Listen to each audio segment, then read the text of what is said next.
Exercise 11.3 question number 1 देखिए क्या लिखा हुआ है, पेज नंबर 493। क्वेश्चन देखिए क्या लिखा हुआ है, in each of the following cases determine the direction cosine of the normal to the plane. क्या निकालने हैं? डायरेक्शन। देखो चीजों को सही से सुनिए, क्या लिखा हुआ है, डायरेक्शन कोसाइन निकालने हैं। डायरेक्शन कोसाइन क्या होते हैं भाई? एल, एम और एन निकालने हैं। In each of the following cases determine the direction cosine of the normal। Direction cosine किसके निकालने हैं? नॉर्मल के। To the plane, to the plane, इस प्लेन के नॉर्मल के डायरेक्शन कोसाइन आपने निकालने हैं। एंड और क्या क्या निकालना है? Distance, distance from the origin, from the origin, from the origin निकालना। अब मुझे एक बात बताओ भाई, प्लेन की, और आपके पास प्लेन की इक्वेशन ऐसी दी हुई है z इक्वल टू में 2, ये प्लेन की इक्वेशन है। अब मुझे बात बताओ ये कौन सी इक्वेशन है? कार्टेशियन है, कार्टेशियन है कि वेक्टर है? कार्टेशियन है।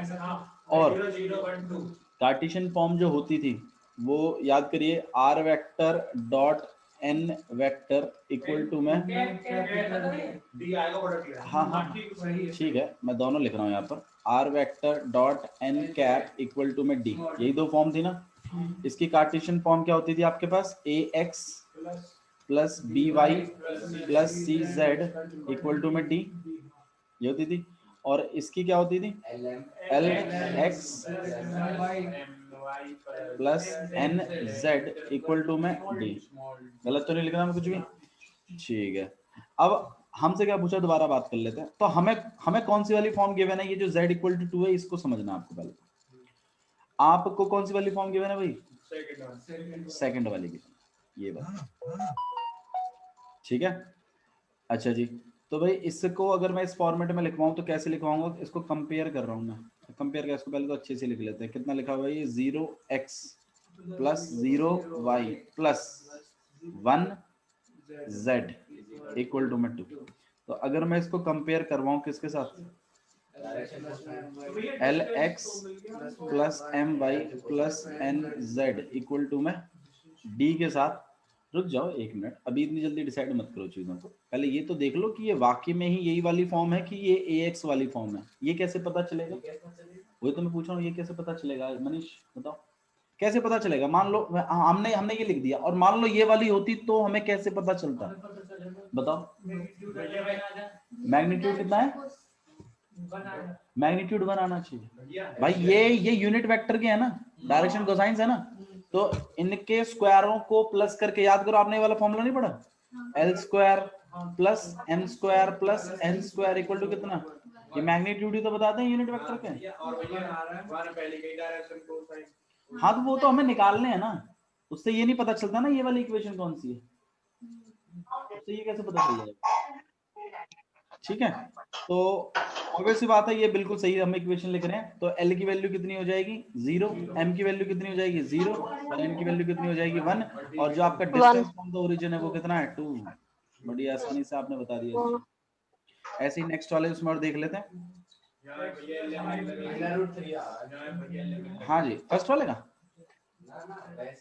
हाँ नेक्स्ट वाले का देखिए, x plus y plus z equal to 1, इसके बारे में क्या ख्याल है? ये यूनिट वेक्टर वाली नहीं है, यही बात समझनी है। अगर मैं आपको मान लो वो चीज ना सिखाता तो आप पहचान नहीं पाते भाई। देखो ना ये कैसे पता चला, ये कौन सी वाली है? देखो ये ऐसे पता चला है, हमारे पास ax plus B Y plus C Z equal to में डी। एक तो ये वाली है हमारे पास इक्वेशन, और एक है हमारे पास ये वाली l x plus m y plus N Z equal to में स्मॉल डी वाली। ठीक है ना, इसमें स्मॉल डी है डिस्टेंस फ्रॉम द ओरिजिन, और इसमें कैपिटल डी है कांस्टेंट। अब ये जो प्लेन की इक्वेशन लिखी हुई है ये कौन सी वाली फॉर्म में है? या तो इस वाली में या तो इस वाली में। अब ये देखने के लिए हमारे पास तरीका ये है कि भैया l square plus m square plus n square equal to 1 आना चाहिए, क्योंकि ये डायरेक्शन कोसाइंस है। अच्छा, अगर स्क्वायर, इनका स्क्वायर करके अगर 1 नहीं आता तो इसका मतलब ये वाली है। तो अब तुम इसमें देख लो, इसके आगे 1 है, इसके आगे वन है, इसके आगे वन है, करना एक बार square. 1 square plus 1 square plus 1 square 1 1 1 3 आ गया भाई। ये तो नहीं आ रहा 1 के, तो इसका मतलब ये वाली इक्वेशन नहीं है, ये वाली है। ये लॉजिक समझ में आ रहा है? ठीक है, तो अगर ये वाली है तो भैया फिर कंपेयर कर लेते हैं फिर तो हम इसको जनरल इक्वेशन के साथ। तो आपके पास कौन सी आ जाएगी, A X plus B Y plus C Z equal to में डी।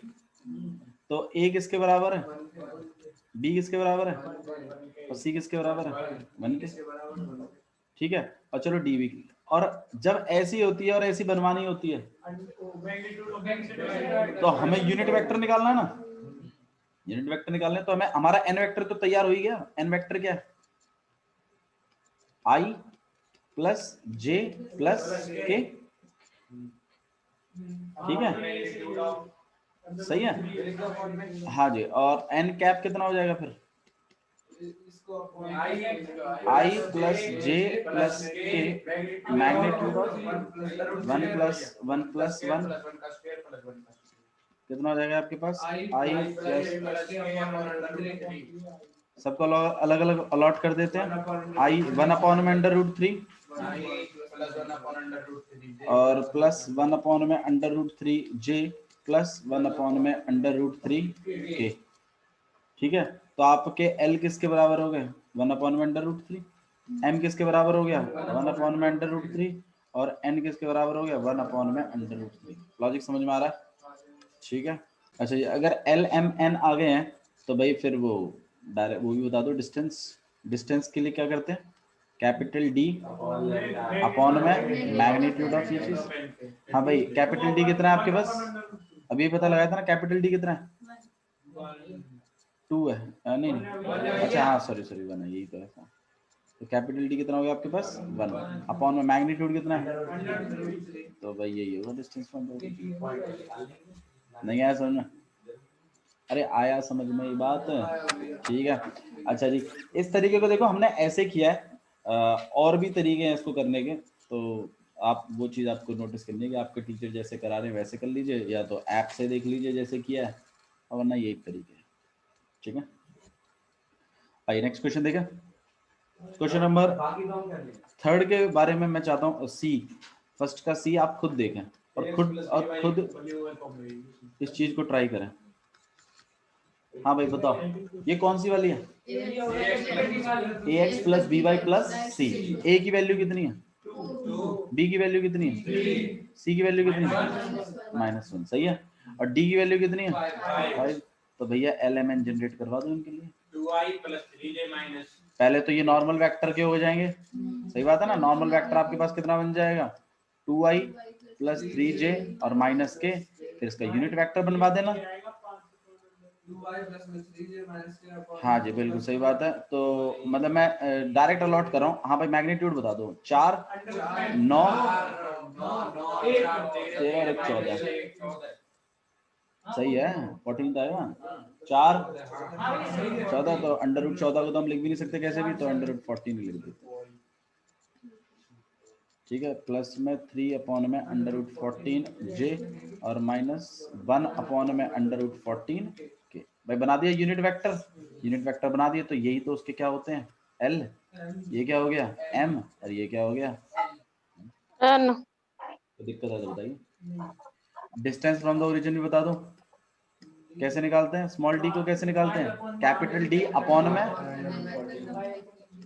कैपिटल डी कितना है 5। दिस इज आंसर, चेक करते चलोगे सही है। ऐसे ही आपने अगला वाला करना है। अच्छा अगले वाले में ना थोड़ा सा पैटर्न का प्रॉब्लम है, 5y प्लस 8 इक्वल टू 0 है। चलो भेज दिया, और बताओ तुम, लॉजिक में आया तुम्हारे अंदर डो का नहीं है, दिमाग नहीं तुम्हारे अंदर, एक गलती कर रहे हो तुम, एक गलती कर रहे हो तुम, गलती के लिए मैं चाहता हूँ कोई सोच जाए उस बारे में। डिस्टेंस कभी नेगेटिव नहीं है, कैपिटल डी है, हाँ जी। तो आपका कैसे कांस्टेंट होता है, ये बात भी सही कह रही हो लड़की, भैया आप तो कह रहे थे वो कांस्टेंट होता है, कांस्टेंट तो -8 हो ये सकता है। तो ऑब्वियस सी बात है, अगर वो डिस्टेंस होता तो वो नेगेटिव क्यों नहीं लिखता, तो नेगेटिव क्यों कर लेते उसको। इसका जवाब दो। उसने बोला कि -8 सही लिखा है क्योंकि वो कांस्टेंट है। मैं कह रहा हूँ नहीं, ये गलत लिखा है। इस बात को जस्टिफाई करो कि कैसे। तो वो तो कांस्टेंट कह रही है, बोल रही है तो कैपिटल डी है भैया, और कैपिटल डी तो हो सकता है माइनस में, यही तो कह रहे हो। तो फिर ये सही बात है इसका मतलब। अरे तुमने तुमने तुमने निकाला ही नहीं कभी इस चीज को, इस चीज को कभी एनालाइज नहीं किया तुमने। यही तो है डिस्टेंस फ्रॉम द ओरिजिन। इसमें ये चीज कभी नेगेटिव हो सकती है? अगर तुमने इसको नेगेटिव बिठा दिया तो तो ये डी कैसा आएगा?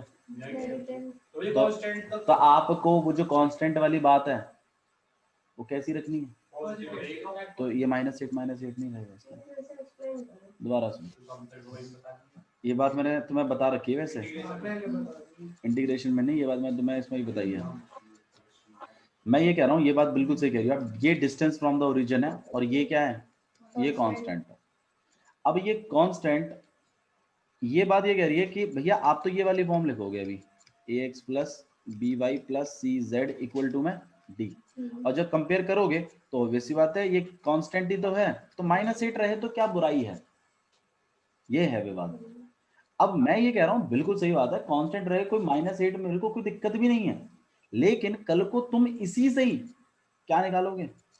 डिस्टेंस भी निकालोगे, और वहां फॉर्मूले में तुम ये लिख के आओगे। ये मैग्नीट्यूड तो तुमने ऐसे निकाला होगा, सोचो ना, a² plus b² plus c, तो इसके नेगेटिव होने का तो सवाल ही नहीं उठता, और ये हमेशा पॉजिटिव आएगी, तो d का पॉजिटिव होना जरूरी है ना भाई, पॉजिटिव ही कंसीडर करना है। ठीक है, ये बिल्कुल सही बात है, कांस्टेंट है लेकिन पॉजिटिव कांस्टेंट है। बिल्कुल, हाँ बिल्कुल, हाँ सही कह रहा है वो लड़का। यार मैंने अभी अभी एक बात बताई है, उसके बारे में तूने गौर नहीं किया। ये बात मैंने अभी अभी थोड़ी देर पहले बताई है कि तुम इसी से ही तो निकालोगे शॉर्टेस्ट डिस्टेंस, तो इसको नेगेटिव कैसे रख सकते हो तुम? इसको नेगेटिव रख दोगे नीचे तो पॉजिटिव आएगा, तो डी आपका नेगेटिव में आ जाएगा। ठीक है भैया, ये बात है ना, तो आपका डी कैसा होना चाहिए? पॉजिटिव। कैसा होना चाहिए? ये पॉजिटिव। अब पॉजिटिव बनाने के लिए ये -8 क्या होना चाहिए फिर? प्लस, हाँ बोथ साइड माइनस से मल्टीप्लाई होना चाहिए, तो -5 और इक्वल टू में 8। मैं चाहता हूँ आप इसको निकालो खुद से, करो इसको सॉल्व, अब मुझे LMN निकाल के दो। ये अब आप इससे कंपेयर कर सकते हैं, a की वैल्यू कितनी है, b की वैल्यू कितनी है, c की वैल्यू कितनी है? इसीलिए तो तेरे को कल बताया था, c की वैल्यू -5 तो लिखी,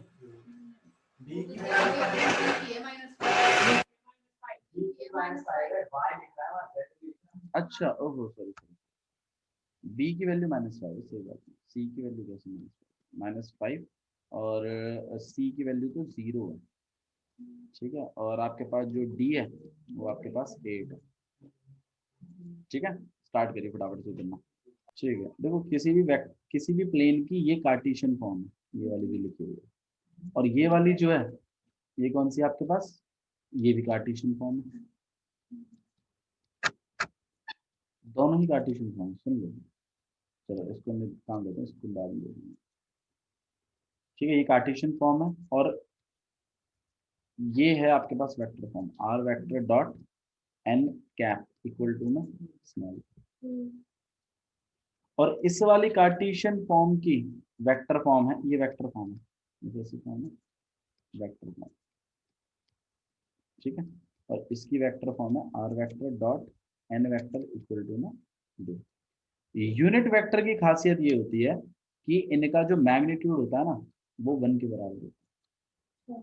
ठीक है, अब मैग्नीट्यूड कैसे निकालते हैं वो देख लो। देखो ये है तो एक वेक्टर ही ना, तो ऑब्वियसली बात है, मतलब इसको ऐसे लिखेंगे हम डी जे और प्लस सी, ऐसे करके तो लिखेंगे।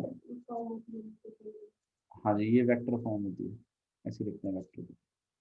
ठीक है, अब मेरे को अगर इसका मैग्नीट्यूड कैलकुलेट करवाना है, तो इसका मैग्नीट्यूड कैलकुलेट करवाने के लिए फॉर्मूला होता है कि इनकी जो आगे के एक्स आई जे और के लिखे हुए हैं ना, इनके स्क्वायर कर देते हैं, इनके हम क्या कर देते हैं, स्क्वायर, ऐसे निकल आता है मैग्नीट्यूड। सही है ना, ऐसे तो निकलता है। तो अगर मान लो इस केस में ये जो कैप है इसके LABC नहीं होते, बल्कि क्या होते हैं, यही होते हैं जो आगे लिखे हुए हैं ना, यही होते हैं। इसकी जगह LM और N है। अब कैसे पता चले कि ये, मतलब अब तुम्हारे पास एक फॉर्म आती है, जैसे मान लो इससे पहले वाली आई थी Z=2 आई थी इसका सबसे पहले, तो ऑब्वियस सी बात है कि मतलब या तो ये वाली फॉर्म है और या तो ये वाली फॉर्म है, इन दो में से कोई एक है।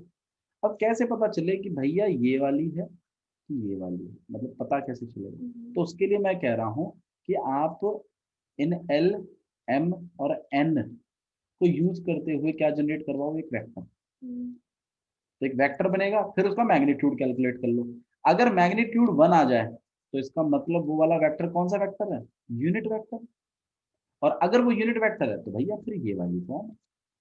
और अगर मैग्नीट्यूड 1 ना आया तो मतलब ये वाली फॉर्म है। समझ में आया? दोनों कार्टेशियन फॉर्म। हाँ जी, है। नॉर्मल फॉर्म की दो फॉर्म्स है, कार्टेशियन फॉर्म भी दो ही है, ये वाली या फिर ये वाली। और इनके रिगार्डिंग वेक्टर फॉर्म है, ये वाली और ये वाली। अब या तो ये वाली फॉर्म आती है या फिर ये वाली आती है। तो उसके लिए मैं इनके आगे के कंपोनेंट्स का मैग्नीट्यूड निकलवा देता हूँ, वेक्टर बनवा के मैग्नीट्यूड निकलवा देता हूँ।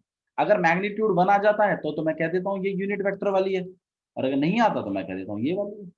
अब ये वाली होती है तो फिर भाई ये डिस्टेंस निकालने के लिए हमारे पास फॉर्मूला है कि स्मॉल डिस्टेंस निकालने का फॉर्मूला क्या है आपके पास, कैपिटल D अपॉन में मैग्नीट्यूड ऑफ। फिर वो बच्चे बार बार इस फॉर्मूले को लगा रहे हैं डिस्टेंस निकालने में, इसमें आती है। और अगर इसमें गिरी है तब तो सीधा ही आ जाता है, जो कांस्टेंट होता है वही तो होता है D। यही काम हो रहा है हर बार, इस पूरे इसमें यही बेसिक है।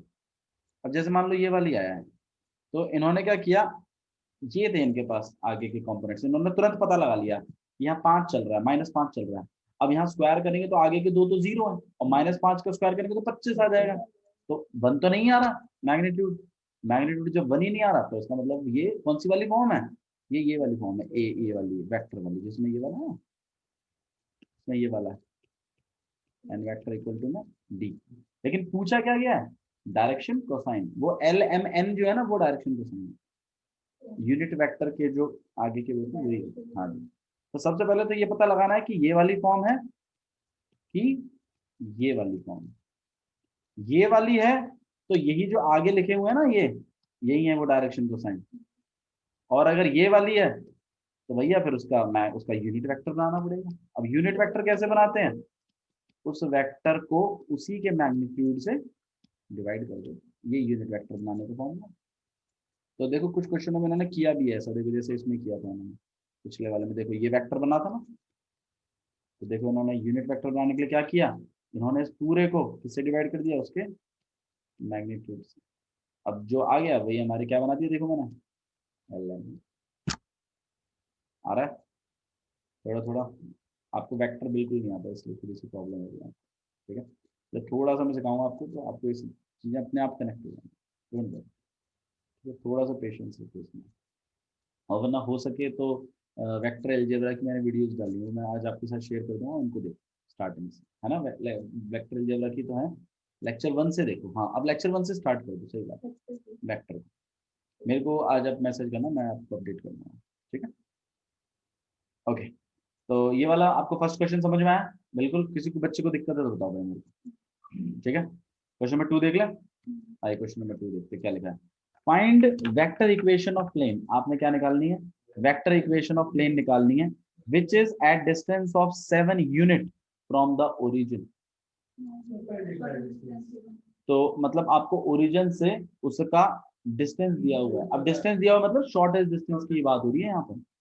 तो भाई इसका मतलब ये आपके पास एक ओरिजिन हो गया, यहाँ पर आपके पास क्या हो गया, एक प्लेन हो गया, और इससे आपको इसका डिस्टेंस दिया हुआ है कितना, 7 यूनिट, ठीक है। यूनिट मतलब कुछ भी हो सकता है, वो centimetre, metre, kilometre, whatever, from the origin and normal to the vector. और इस वेक्टर का आपको नॉर्मल वेक्टर भी पता है, नॉर्मल वेक्टर कितना, 3i प्लस 5j और -6k, सही है।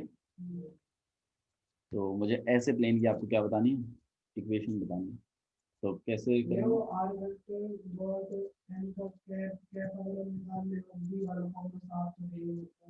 बिल्कुल सही बात है भाई। देखो वेक्टर इक्वेशन के लिए हमारे पास फॉर्मूला क्या था, r vector dot N cap equal to में डी। एक ये था और एक ये था। तो मैं आपसे ये कह रहा हूँ कि इसको तो यहाँ यूज कर लेंगे, और ये नॉर्मल वेक्टर बताया ना तुम्हें, इसका यूनिट वेक्टर निकालना पड़ेगा, फिर इसमें पुट कर देंगे और बस इसको इक्वेशन बना देंगे। नहीं आया लॉजिक तो सोच के देखो ना तुम खुद ही। तो ये तुम बताओ, ये दोनों इक्वेशनों का फायदा हो रहा है नहीं हो रहा? बहुत फायदा हो रहा है। अगर ये नहीं बताया होता तो लगली होता अभी तक तो। ठीक है, तो बनाओ भाई, बताओ तो फटाफट बना के दिखा दो मुझे इसी बात पे। यूनिट वेक्टर बनाओ, अब आप यूनिट वेक्टर बना सकते हो। बनाओ एन वेक्टर, देखो अभी दिखा देते हैं। एन वेक्टर कितना है, 3i प्लस 5j माइनस 6। आधे ज्यादा वेक्टर तो ऐसे सीख जाएगी इसमें। अब यूनिट वेक्टर का फॉर्मूला क्या बताया था मैंने, एन वेक्टर अपॉन में मैग्नीट्यूड, यही तो होता है। तो भाई ये फॉर्मूला, मतलब जो भी वेक्टर है अपॉन में उसका मैग्नीट्यूड कर दो तो क्या निकल के आ जाता है उसका, यूनिट वेक्टर। एक वेक्टर जिसकी उस पर छोटा सा होता है यूनिट वेक्टर, उसी डायरेक्शन में। तो वो निकालने का तरीका ये है, वो वेक्टर अपॉन में उसका मैग्नीट्यूड। मतलब क्वेश्चन तो कुछ और कह रहा है, मैं आपको यूनिट वेक्टर सिखा रहा हूँ। क्वेश्चन क्या कह रहा है वो बाद में बात करेंगे। क्वेश्चन ये कह रहा है, आवाज नहीं बॉयज, क्वेश्चन ये कह रहा है कि आपको एक प्लेन दिया हुआ है, उसका नॉर्मल वेक्टर पता है आपको, और उसका ओरिजिन से डिस्टेंस भी पता है। आपको मुझे इस प्लेन की वेक्टर इक्वेशन बना के देनी है। तो वेक्टर इक्वेशन दो है मेरे पास, या तो ये वाली है या तो ये वाली है। अब इसमें समझने की बात यहाँ पर ये है कि आर वेक्टर तो चलो आर वेक्टर ही रहेगा। एन वेक्टर, आर वेक्टर आपके पास क्या होता है, आर वेक्टर आपके पास होता है आर्बिट्रेरी पॉइंट। आर्बिट्रेरी पॉइंट मतलब इस पे हम कोई भी अपनी मर्जी से एक्स वाई जेड ले लेते हैं। भाई देखो, आप नॉर्मली जब इक्वेशंस बनाते थे लाइन की तो उसमें ऐसा लिखते थे ना, 2x plus 3y plus 7 equal to 0, ऐसे करके आता था ना। तो इसमें ये x और y आर्बिट्री पॉइंट्स होते थे। ठीक है, इसी तरीके से प्लेन पर भी हम एक आर्बिट्री पॉइंट मानते हैं। क्यों? क्योंकि इसकी इक्वेशन भी ऐसी ही आती है, ax plus by plus cz plus d equal to 0, ऐसे करके आती है। तो इनमें x y z इन्वॉल्व होते हैं। तो मैं क्या करता हूँ, एक आर्बिट्री पॉइंट लेता हूँ एक्स वाई जेड का, जिसमें जिससे एक्स वाई जेड आए। तो ये आर्बिट्री पॉइंट है। ठीक है, मतलब इसके साथ आपने कुछ नहीं करना, ये आर्बिट्री पॉइंट है, गलत चीज। ठीक है, अच्छा इसकी इक्वेशन बनाने या तो ऐसे बनेगी या तो ऐसे बनेगी। अब रिक्वायरमेंट देखता हूँ भाई, मेरे को डिस्टेंस फ्रॉम द ओरिजिन दिया हुआ है, तो भाई इसका मतलब ये दिया होगा हमको। ये वाले छोटा स्मॉल कांस्टेंट तो कुछ भी हो सकता है, आई डोंट नो। ठीक है, बनाने को देखो मैं दोनों ही बना सकता हूँ, ऐसी बात नहीं है। रिक्वायरमेंट के ऊपर डिपेंड करता है क्या चीज बनानी। मैं कांस्टेंट भी वो ला सकता हूँ। कैसे भाई, हाँ जब जब इसको लाने का फॉर्मूला ये है, तो इसको लाने का क्या, कैपिटल डी को अकेला कर देंगे, मल्टीप्लाई कर देंगे, आ जाएगा। लाने को मैं ये फॉर्म भी बना सकता हूँ और मैं ये फॉर्म भी बना सकता हूँ। ठीक है।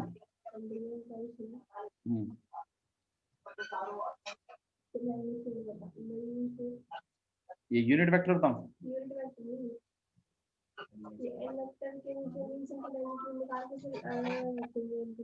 हाँ जी, देखो मैं निकाल के दिखाता हूँ आपको यूनिट वेक्टर।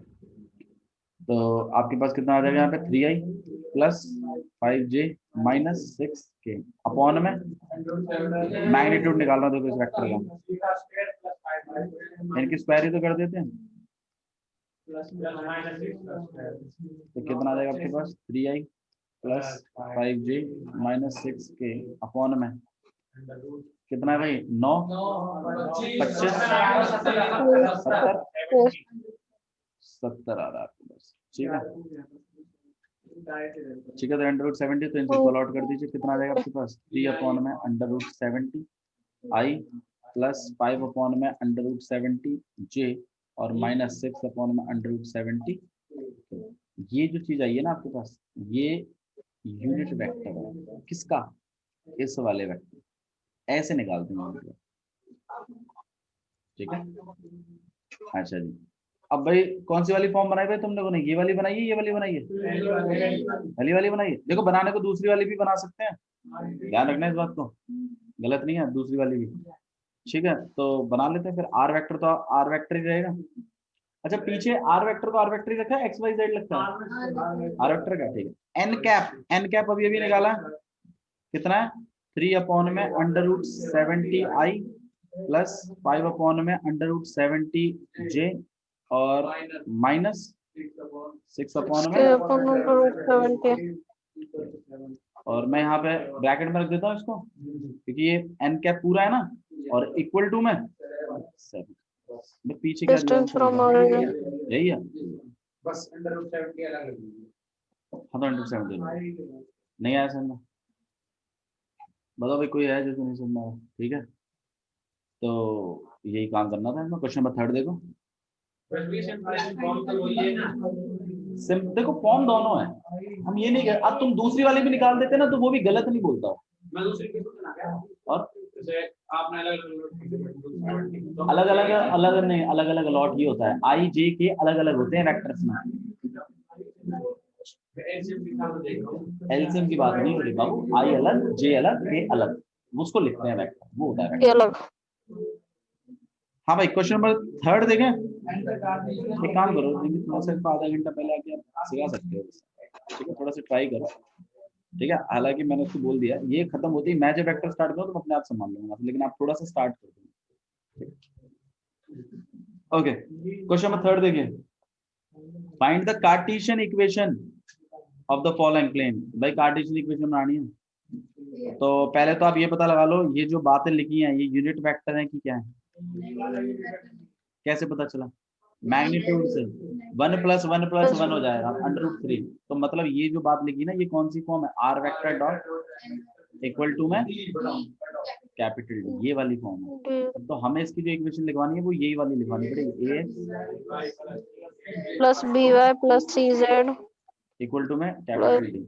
देखो अब ये फॉर्म जो बच्चे डायरेक्ट समझते हैं इन बातों को वो तो डायरेक्ट लिख सकते हैं, लेकिन जो नहीं समझ पा रहे हैं, ठीक है, वो चाहे तो इसको सॉल्व भी कर सकते हैं। देखो मैं आपको ना ये लाके दिखाता हूँ कैसा है।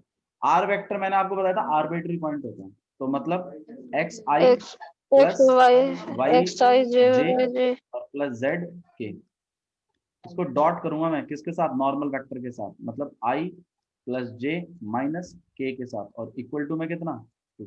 सही है, मल्टीप्लाई कर रहे हैं, आई वाला एक साथ होता है ना, जे वाला जे के साथ, के वाला के साथ, तो कितना हो जाएगा आपके पास, X plus Y minus Z equal to में आ गया ना। और आप चाहो तो डायरेक्ट भी लिख सकते हो, ए की जगह क्या चल रहा है 1 और 1 वाई और माइनस 1 के इक्वल टू में 1 जेड। यही बात बन गई ना।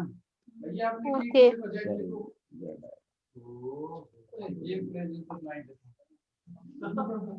बाबू ज्यादा प्रेजेंस ऑफ माइंड मत दिखाओ, इधर देखो, ठीक है।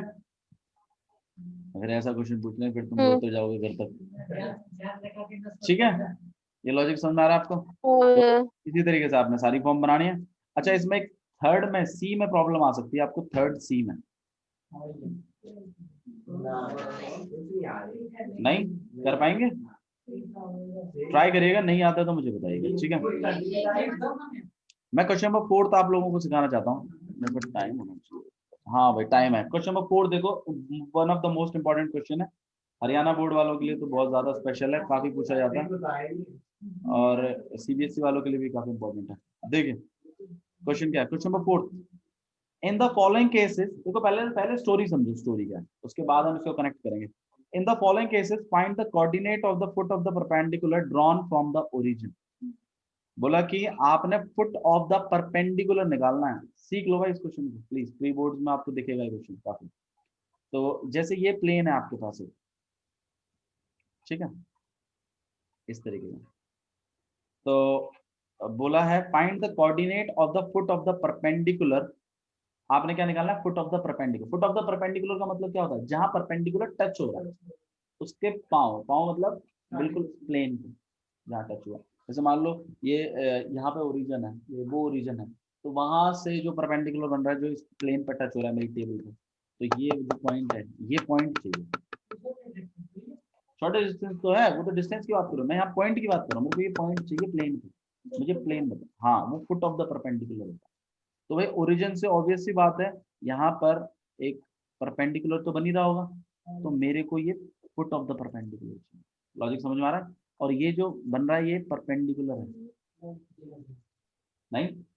अब ये अगर ये कोऑर्डिनेट है तो भैया ये कुछ होगा, x1 y1 z1 कुछ तो होगा ये, तो मुझे ये चाहिए। और ये ओरिजिन से आ रहा है तो ये 0,0 का ना, बात भी सही है नहीं? बताओ अगर कोई बाउंस हो जा रही है तो बताओ। ये क्वेश्चन काफी इंपॉर्टेंट है, प्लीज थोड़ा समझिए। इतना इतना मुश्किल नहीं है, लेकिन इसको वापस कराया बता दो। कराया इस तरीके से जाता है कि वो समझ में नहीं आता। देखो प्लेन है आपके पास, ओरिजिन से एक परपेंडिकुलर बनेगा, ऑब्वियस सी बात है प्लेन के ऊपर। मेरे को फुट ऑफ द परपेंडिकुलर चाहिए। फुट ऑफ द परपेंडिकुलर का मतलब होता है ओरिजिन से जो लाइन आ रही है वो जो प्लेन पे जो परपेंडिकुलर बना रही है मेरे को, वो बना प्लेन रही को है। टच करेगी, तो ऑब्वियस सी बात है एक पॉइंट पे तो टच करेगी, और वो टच करेगी तो उसके कुछ कोऑर्डिनेट होंगे, तो ये पॉइंट ही क्या है, फुट ऑफ द परपेंडिकुलर। नहीं, देखिए क्वेश्चन में क्या बोला है, इन द फॉलोइंग केसेस, ये कुछ केसेस हैं आपके पास, फाइंड द कोऑर्डिनेट, आप मुझे कोऑर्डिनेट बताइए किसका, फुट ऑफ द परपेंडिकुलर का, जो कि ड्रॉ किया गया है कहां से, फ्रॉम द ओरिजिन से। इस प्लेन की इक्वेशन तुम्हें दी हुई है 2x plus 3y plus 4z equal to sorry 4z minus 12 equal to 0। बता क्यों बता गलत गलत। अरे कुछ और ही स्टोरी है, डायरेक्शन को सा नहीं सब मत बताऊं, मेरे को फुट ऑफ द परपेंडिकुलर चाहिए, समझ, मेरे को वो पॉइंट चाहिए जिस पे वो प्लेन को टच कर रहा है परपेंडिकुलर। हाँ जी, अब तुम स्टोरी सुनो। स्टोरी ये है कि पहले तो मैं इसको नॉर्मल इक्वेशन बना देता हूँ, 2x plus 3y plus 4z equal to में 12, और मेरी डी को चेक करता हूँ ये कैसा होना चाहिए। इन बातों का ध्यान रखना, इन्हीं से नंबर कटता है। अगर मान लो माइनस होता और तुम प्रोसेस शुरू कर देते अपना तो गलत हो जाता क्वेश्चन। ठीक है, तो इस बात को थोड़ा सा ध्यान रखो कि वो पॉजिटिव चाहिए उधर जाने, मतलब डी पॉजिटिव चाहिए दोनों की। ठीक है, अच्छा जी, तो ये चीज हो गई हमारे पास। अब मैं, मेरी स्टोरी क्या है, मैं ये कह रहा हूं कि तुम एक काम करो। अच्छा ये जो मैं आपसे ये कह, अरे सुन तो लो, मेरी कहानी तो कहानी सुन तुम एक काम करो, तुम ये वेक्टर बना लो। तुम क्या बनवा दो, ये वेक्टर, ये ओ है, मान लो ये ए पॉइंट है, तो तुम ओ ए वेक्टर बना सकते हो कि नहीं बना सकते? कैसे बनाएंगे? माइनस कर दो इसको, कितना आएगा आपके पास, x1 i plus y1 j और प्लस z1। देखो सुनो, जब बच्चों, जो बच्चे भूल गए थोड़ा वेक्टर को देखो, जब कभी भी आपको पोजीशन वेक्टर बनाना होता है, क्या बनाना होता है, पोजीशन वेक्टर। पोजीशन वेक्टर मतलब आपको कोई कोऑर्डिनेट दिया है और आपको ओरिजिन से, ऑब्वियस सी बात है अगर हम इसको टच करेंगे तो हाँ पोजीशन वेक्टर ओरिजिन से होता है, तो ऑब्वियस सी बात है इनके बीच में एक वेक्टर क्रिएट कर सकते हैं हम लोग। उसके लिए क्या होता है, इसके कोऑर्डिनेट होते हैं कुछ,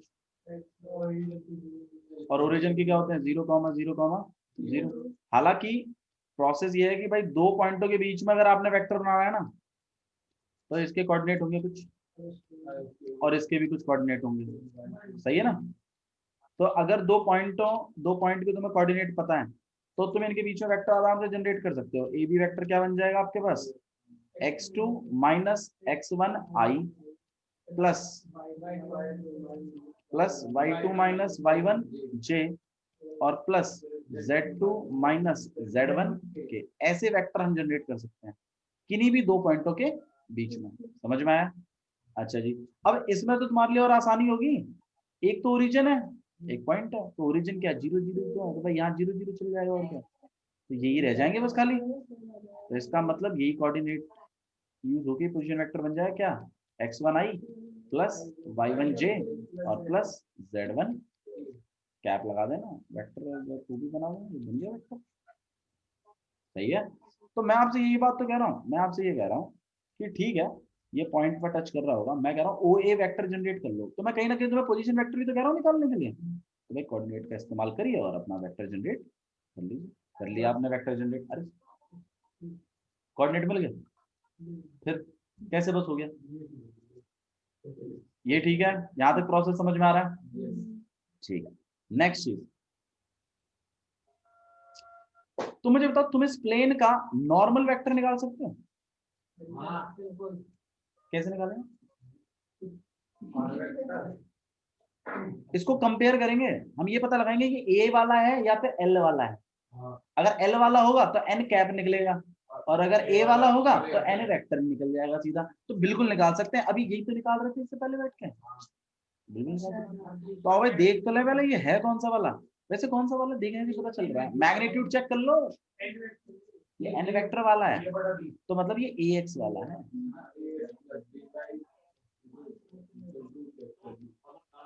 सही है, तो ए की वैल्यू कितनी है 2, बी की वैल्यू कितनी है 3 और सी की वैल्यू कितनी है, तो मतलब एन वेक्टर मिल गया था।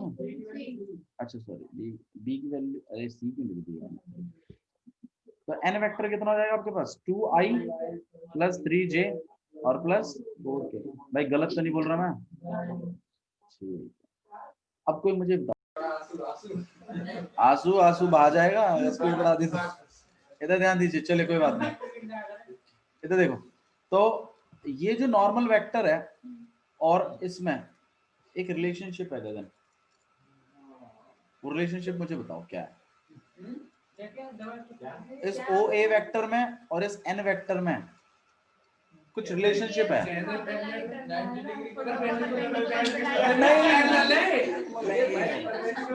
ये क्या है, 180 की बात नहीं हो रही बावड़े, ये पैरेलल है। ये कैसे वेक्टर है?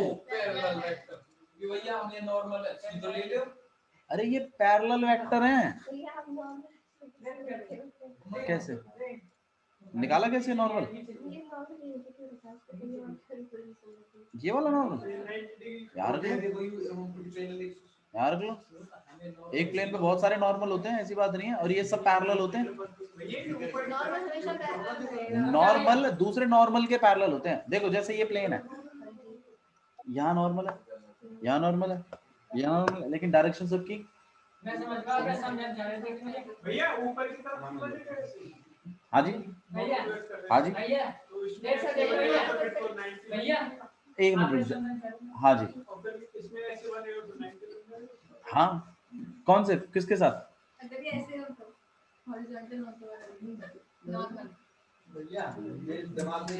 वो उस हिसाब से परपेंडिकुलर है ना, वो उसके परपेंडिकुलर मतलब क्या होता है 90, तो चाहे वो टेढ़ा ही क्यों ना हो, 90 अगर आ रहा है उस पर और वो 90 आगे 90 पहुंचा रहा है, तो ये 90 जो गया और जो पीछे से 90 आ रहा है वो पैरेलल नहीं है क्या? भाई देखो, अब आप इस चीज को देखो प्लीज, थोड़ा सा यहाँ समझिए भाई, मैं इस क्वेश्चन को नियर टू एंड दूं, बोलो।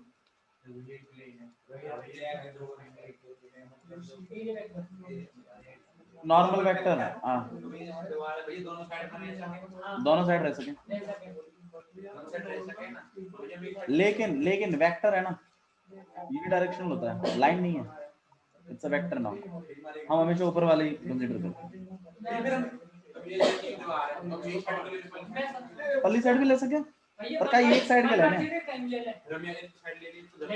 पैरेलल ही तो है, कोई दिक्कत नहीं। प्लीज वापस आ जाइए कॉन्सेप्ट पे। तो ये वाला वेक्टर और ये वाला वेक्टर आपस में कैसे हैं? पैरेलल हैं, ये बात तो कंफर्म है। क्यों? क्योंकि वो ओ ए जो आ रहा है वो भी परपेंडिकुलर ही तो था, और नॉर्मल वेक्टर तो वैसे ही प्लेन के परपेंडिकुलर होते हैं, चाहे वो बेशक पीछे से आ रहा है, उससे बात नहीं है, वो पैरेलल होंगे। पैरेलल में मैंने तुम्हें बताया था, वेक्टरों की डायरेक्शन कैसी भी हो, पैरेलल ही होता है, ठीक है। अच्छा जी, तो इसका मतलब पैरेलल कैसे पता लगाते हैं?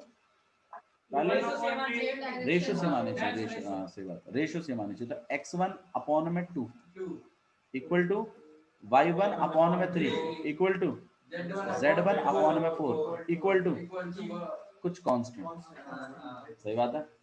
तो इसका मतलब मेरा ये जो x1 है (2 इक्वल टू लैम्बडा लिख सकता हूँ मैं, और ऐसे ही मैं y1/3 इक्वल टू लैम्बडा लिख सकता हूँ। और ऐसे ही मैं z1 अपॉन में 4 इक्वल टू भी क्या लिख सकता हूँ लैम्डा।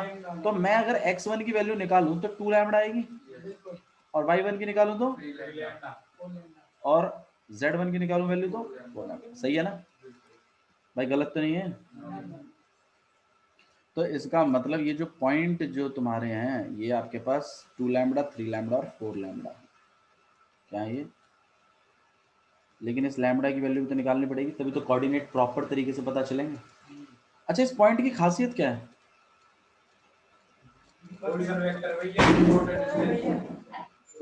इस पॉइंट की कुछ खासियत है।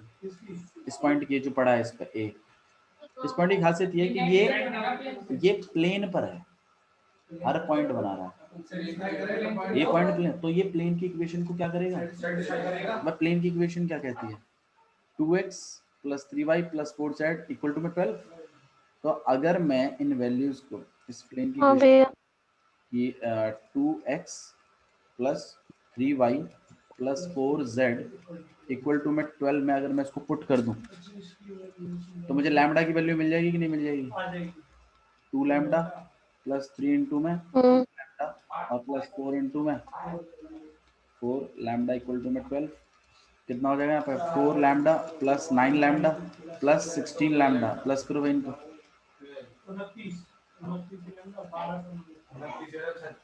यहाँ पे आपके पास 13, बिल्कुल 29 लैम्डा इक्वल टू में 12। तो लैम्डा की वैल्यू कितनी आ गई, 12 अपॉन में 29। सही है। और अगर मैं लैम्डा की वैल्यू को उठा के वापस इसमें डाल दूं कोऑर्डिनेट नहीं मिल जाएंगे क्या, तो हमें x + z की वैल्यू मिल जाएंगे। 2 इंटू में 12 अपॉन में 29 कितना आ जाएगा आपके पास, 24 अपॉन में 29, और इसका कितना आ जाएगा आपके पास 36 अपॉन में 29 और 48 अपॉन में 29। हाँ या ना। तो ये है वो coordinate put off the perpendiculars. दोबारा स्टोरी सुनिए, क्या स्टोरी ये है कि स्टोरी यहाँ पर ये थी कि हमें एक पिछड़ा हो गया, तो हमें एक प्लेन दिया था फुट ऑफ द परपेंडिकुलर। देखो हमें क्या बोला था, एक प्लेन है ठीक है, उसकी हमें इक्वेशन पकड़ा दी थी और हमें ये बोला था कि भाई ओरिजिन से इस पर परपेंडिकुलर बन रहा है, मुझे फुट ऑफ द परपेंडिकुलर निकाल के दिखा दो। तो इसकी इक्वेशन बताती है हमें 2x + 3y + 4z - 12 equal to में 0।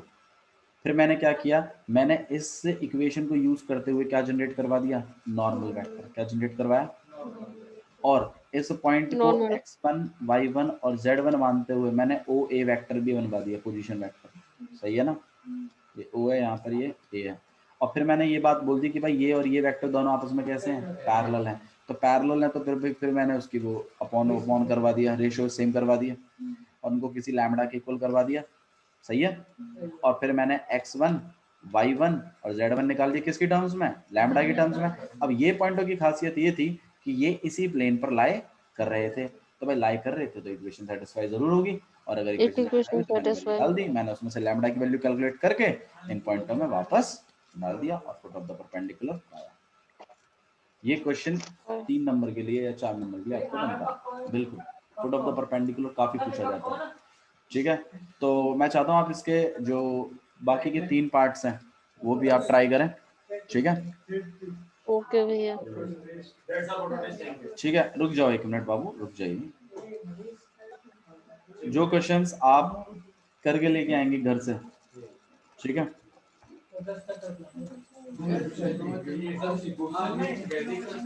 क्वेश्चन नंबर 12 आप करके लाएंगे, लिख लीजिए, कर लीजिए टिक।